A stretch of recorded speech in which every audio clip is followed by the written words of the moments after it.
au général Menawine.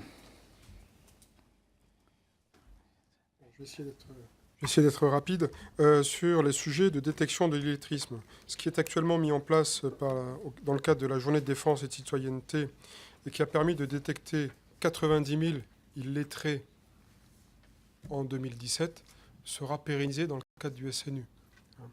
Donc ce processus-là sera pérennisé. Donc effectivement, nous conduirons donc ce diagnostic-là. S'agissant de est-ce que la France a-t-elle besoin de s'engager?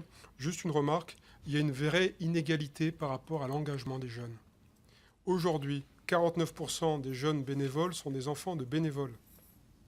Et majoritairement, les jeunes qui s'engagent, ce sont des jeunes qui ont suivi des études supérieures.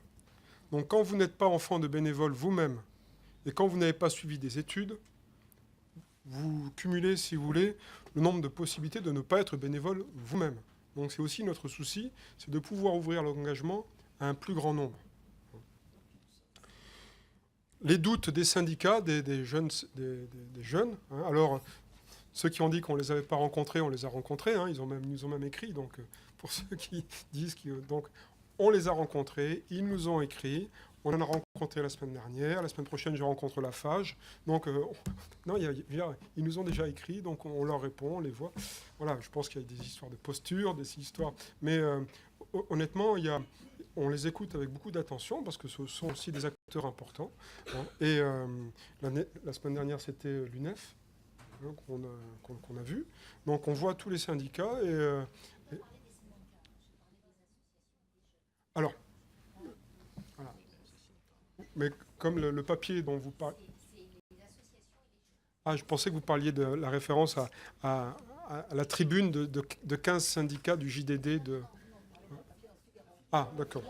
Voilà. Bon, toujours est-il que les associations et les jeunes, on les voit. Hein. Non, mais on voit tout le monde. On voit tout le monde pour faire simple. Ce matin, on était avec Unicité. Demain après-midi, je vois... Bien sûr, oui. Bien sûr. C'est aussi le sujet de la consultation. Bien sûr. Oui. On a des invariants, mais les sujets évoluent.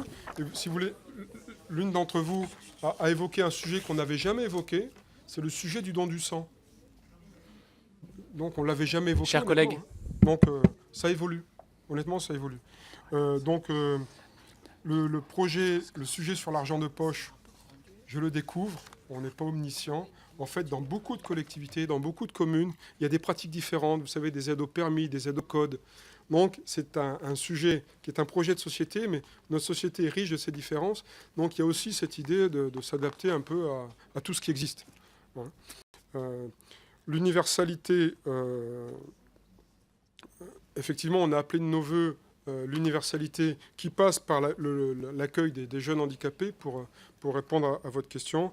On est en relation avec des associations d'handicapés, de jeunes handicapés, et en relation aussi avec le ministère en charge du handicap, hein, pour essayer d'intégrer au mieux, notamment puisque vous avez compris qu'on s'inscrit dans la continuité de l'école. Il serait déjà anormal qu'un jeune handicapé qui soit à l'école ne puisse pas faire son SNU. Ça paraîtrait complètement anormal. Donc on a déjà ce premier défi, si vous voulez. Hein. Et on va travailler en relation avec eux pour prendre en compte le handicap.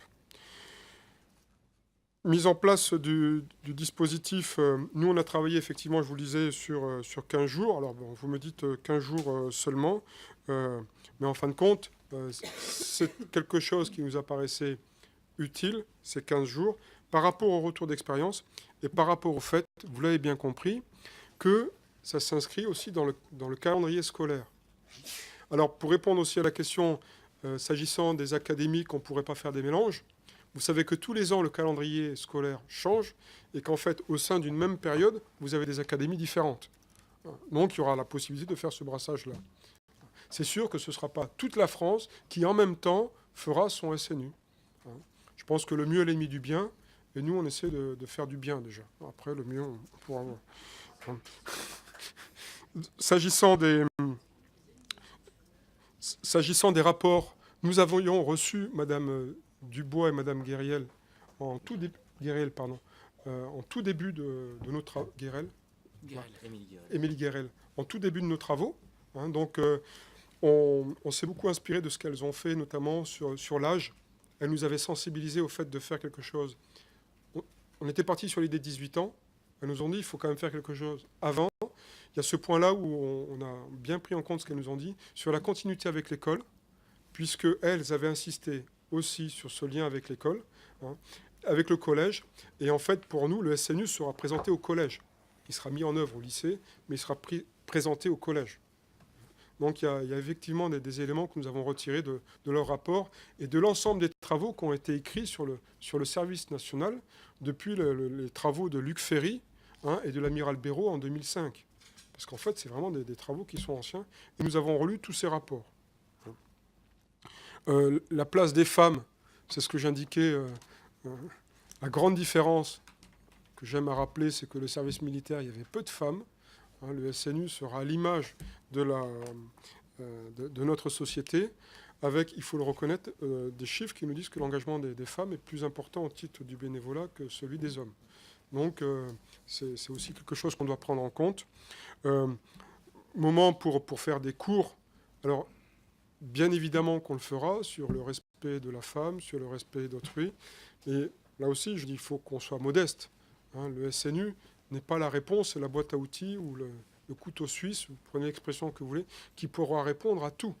Nous nous inscrivons dans la continuité de ce que fait l'école. Hein, et effectivement, ce sera aussi une de nos pointes d'attention, ce respect de l'autre, qu'il soit femme, homme. C'est un point sur lequel nous serons vigilants. La question sur les sujets de... Est-ce que ce sera aussi un moyen pour ceux qui seraient nostalgiques du service militaire de rentrer dans la réserve, d'être gendarme, d'être militaire? Oui, puisque dans les 5 piliers que nous avons identifiés, dans les 5 grands domaines, il y a le domaine défense et sécurité. Et le défi, en revanche, du ministère des Armées, c'est d'augmenter son offre en termes d'accueil de jeunes qui voudraient faire des préparations militaires. Ça, c'est un vrai sujet qui est devant nous, puisqu'actuellement, il n'y a que 12 000 jeunes qui font des préparations militaires initiales. Donc là, on a un vrai défi devant nous. Comment faire en sorte d'augmenter cette offre?